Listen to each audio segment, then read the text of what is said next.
कहते हैं ना भाई, किस्मत साथ दे तो कुछ भी हो सकता है। मैं बात करने जा रहा हूँ मोनालिसा। जो मोनालिसा वायरल गर्ल महाकुंभ 2025 की सबसे वायरल गर्ल थी, उनका किस्मत बदल गया। तो आप सोच रहे होंगे कैसे किस्मत बदल गया, चलिए बात करते हैं इसी पे।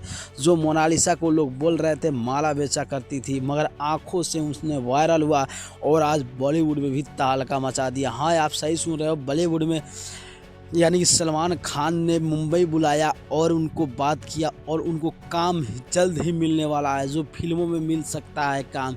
जो मोनालिसा कभी रोड पर सोया करती थी, खाया करती थी, मगर आज उनका किस्मत बदल गया। और भाई सलमान खान ने वादा भी किया कि हम आपको जैसे भी हो वैसे हम काम देंगे। और आज यानी कि सलमान खान ने उनको काम देने के लिए बुला रहे हैं।